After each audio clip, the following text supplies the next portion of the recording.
Hey guys, welcome to Bowhunting Soul. Today we are back in the kitchen and we're going to make some jerky.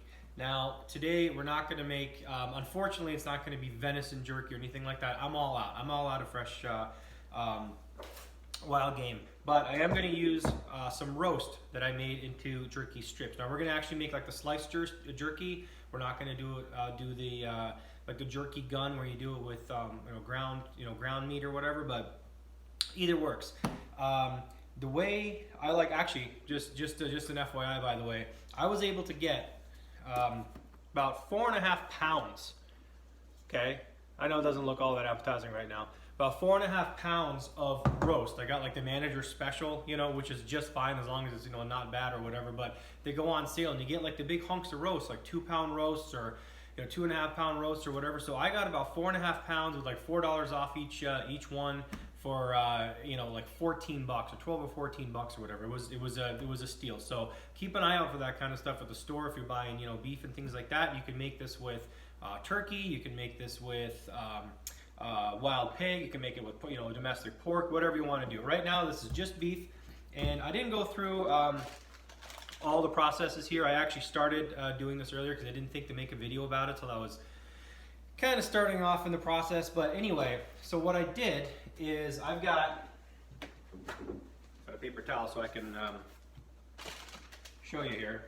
So what I'm going to use is this Presto jerky seasoning. Now there's also like High Mountain and there's a bunch of others. LEM products makes a bunch. I really like this Presto one. Sometimes it's kind of hard to find, but I get it on Amazon. I will have a link to all of these things, by the way, to the jerky spice, the cure, the seasoning, the dehydrator that we're going to use, which is also a Presto. It's called the Dehydro. All the stuff's on Amazon. Not expensive at all. And when you can find the stuff, this actually goes out of stock very frequently because it's kind of hard to find. But anyway, so when I get it.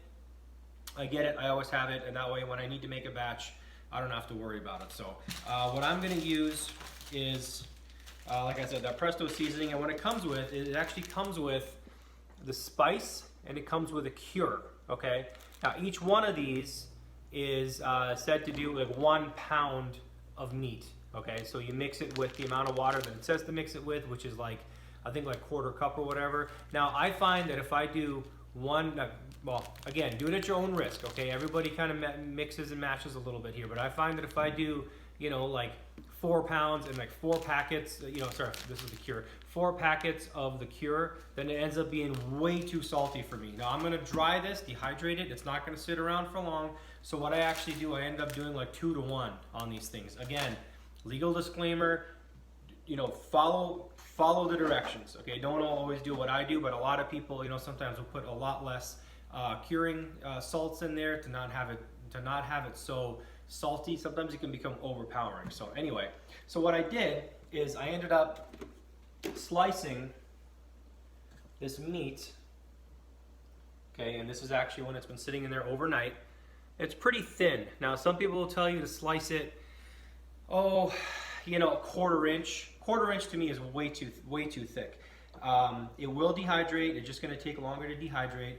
But yeah, most of these I've actually kind of done, maybe they're like a 1/16 of an inch or whatever. And I actually cut it with just a boning knife, or you can do it with a fillet knife, which is a little more flexible. I use like a boning knife. It works out really well. So that's how thin they are. I don't know if you can kind of see it. It probably looks a little thicker on TV on video than it actually is. But that's what I use. And then what you do with the seasoning is, you mix this up. I do it in like a little mixing bowl or what have you. And I do basically, well, it says to use a 1/4 cup of water to mix it into. Now 1/4 cup for me doesn't really, it just makes it too thick. I actually do about a 1/2 cup. Okay, I change it up a little bit. You can make, you can play around with the ratios a little bit. Again, for the cure, do it at your own risk. I would recommend following exact instructions that are given on the box when you're doing it the first time. Don't make a gigantic batch. Make like a 1 pound batch. That way, if you don't like it, you can modify the ratios a little bit. So anyway, so here's a dehydrator. This is like a 6 tray This is called a Presto Dehydro. Okay, again, Amazon links. If you want to do any of this stuff, I'm going to leave the links below. I'm an affiliate with Amazon. You keep hearing me say it because I have to say it on the videos. And I do get, if you go through my links and buy anything on Amazon, not necessarily this. If you go, if you go looking at this and click through my link, but decide to buy like a 6-pack of socks, tube socks, I still get a commission for it, and I greatly appreciate it. Again, it's pennies, but every little bit helps to support the channel and the podcast and all that stuff. So anyway, this is what is it? It's 6 trays, I believe, on this thing, and you get the trays that stack. You've got a, I don't know if you can see it.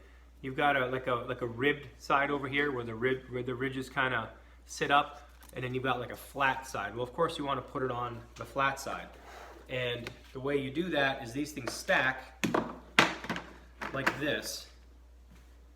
So it looks like a saucer, it looks like a UFO almost, right? So half of these will be smooth on this side, and then the other half will be smooth on what I'm going to call the dished side, right?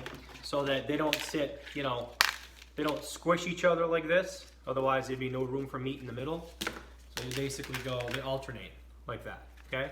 So we're gonna have some on this level, we're gonna have some on this level, and then you just keep stacking it up. So what I'm gonna do is I'm gonna lay this out, I'm gonna lay all the meat out as much as I can on these trays, and then I'm gonna show you the settings that I use, and we'll just keep going from there. Okay guys, so here is how it's laid out on the tray. Okay, so I've got 6 of these trays over here. These are all stacked. Okay, so like I said, they kind of stack together in like, saucer shaped, like UFO shapes. So you don't want to overcrowd this. That's really important because the way this thing works, it works on heat. And I'll show you the settings in a little bit here. It works on heat, but it also works on air circulation, right? This is a dehydrator. So you need to leave enough room in between. You don't want to be stacking things on top of each other. Okay, now they can touch a little bit. That's not a big deal. But, you definitely want to make these as flat as possible. Like this one I need to flatten out. You definitely need to make these as flat as possible. Okay, and then the thicker the cut, the longer it's going to take. And you also, again, they don't want to stack them. You want to make sure there's like plenty of air circulation. And one more important thing here, I'm going to pick out a good one here. I didn't do all these like that, but here's a good example. When you're going to cut jerky, if you cut, when you're making these strips, okay, do it so that the end result is that when someone's eating it, that this is the way the grain goes. The grain goes, vertically. I don't know. Let's see, get a close up over here. See if I pull it apart a little bit, you can see. Okay, the grain goes up and down. It goes straight up and down. It does not go across this way. Okay, that way, so when you're eating it, it's easier for your teeth to kind of take off, like a little chunk, instead of if it was the grain going this way, the meat grain going this way, it's a little bit harder. Excuse me, it's a little bit harder to tear apart. If you like that kind of mouthfeel, that's great. But I kind of just cut it every which way because when I get some of the smaller pieces, I end up having to cut it the way however I need to cut it. So anyway, so this is how it stacks, and you learned how to cut it. So I'm gonna do the settings here real quick, and then I'll show you. Okay guys, I'm not sure how well you can actually see this, but the display is actually flashing over here, okay? So all we do is just plug it in, and then this button right here, this time temp, okay, time/temp, this is the time, the temp's gonna be over here. Again, I'm not sure if you can actually see that, but it's flashing 95 over here. Now, the temperature goes from like 95 all the way to 165. So for jerky, I do 165, and I start with about 3.5 hours, okay? So if we click to this, and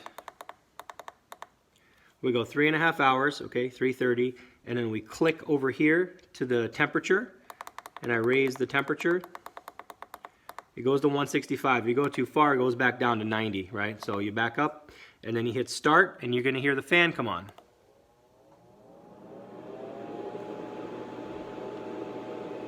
Now it's doing what it's doing. So I'm going to raise this tripod here so I can see my face. So that's it. This thing is going to sit here for about 3.5 hours. I know from experience that 3.5 hours is a good time to go start checking these things. And then all you really need to do is just lift them up and then go check. So what I do is I go through the different layers. I do every single layer. And you know, the ones that are done, if I happen to slice one a little bit thinner, or some of the ones that are kind of cut at an angle or something like that, they may not. I do it all by hand. I don't use a jerky slicer.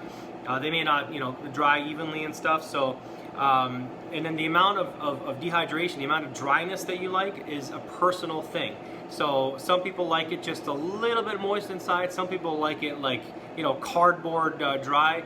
I like it somewhere, you know, somewhere in the middle. I don't like them too thick. They will shrivel up, you know, and shrink a little bit. So at the 3.5 hour mark, I know that a 165, the way I do it, it ends up being pretty close. And then some of the other ones I'll do for, you know, whatever's left, I'll just keep them in here. You know, I'll take off the ones that are done. I'll put them into a baggie, like a Ziploc baggie, to cool down. Okay, don't put them right into a baggie right away and zip it up, because some of the moisture is still coming out of there, and you'll get like this fog effect in there, this moisture, and you don't want that. You want them to be nice and cool, totally air dried, and then you can put them in a baggie or whatever you want to do, or vacuum seal them.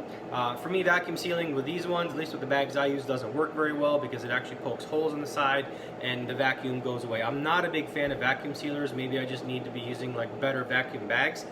But nothing wrong with putting these things into like a big Ziploc baggie, and then, you know, putting them in the freezer. They usually don't last that long, honestly. So that's it. I'm not going to do the final of this, of me pulling them off, because it's again, it's really just you walking up to it and, you know, kind of flexing it, and then taking a bite and seeing if it's you know, done to your you know, moisture level or hardness at all, whatever, and just keep pulling them off until it's done. It's really simple. One thing I didn't mention about the cure, every cure is a little bit different. Every spice is going to be a little bit different about how long they want you to keep it in the fridge. What I did is, you know, you mix it up.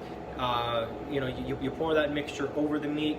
You make sure it's all completely, you know, coated. And this one, I believe it says to do like 8 to 12 hours. This was in there a little bit longer. If it's in there longer, that's okay. I've done it with this one for a minimum of like 4 hours or whatever, and it was enough to get the seasoning in there. Some people don't even use the cure because they're just drying the meat right away, and, you know, and as long as the meat has been dried and it's got some salt in there, you know, it's you know, it's done enough that it's just going to get eaten right away. But, you know, follow the recipes, work your way up to it. It's not that hard, and it's actually kind of like a fun little project to do. So anyway, I will have links to all the stuff again below in the for Amazon if you want to check these out. Not expensive, and trust me, you make this at home, A, it makes your house smell amazing, and B, you're gonna, you know, you're not gonna be paying, you know, $10 a bag for like a little bag of, like, you know, not to pick on a brand, but like Jack's Links or whatever, whatever brand of jerky that you happen to walk by that's at the point of sale at the gas station every time, way overpriced. I mean, you're getting like way more bang for your buck when you do this. So anyway, if you guys have any questions, leave them below. Please like, share, and subscribe to this video in this YouTube channel. Also check out the podcast. I'll probably do like a food podcast pretty soon on the channel, on the podcast site. Again, it's all under Bowhunting Soul. So, and again, always don't forget to go check out the t-shirts at Teespring. That's TEE spring/bowhuntingsoul.com. That's my website, or sorry, the storefront under Teespring. There are some pretty cool archery related, hunting related shirts out there. So anyway, thanks for watching, and I hope you guys go into this hunting season with a fresh batch of jerky.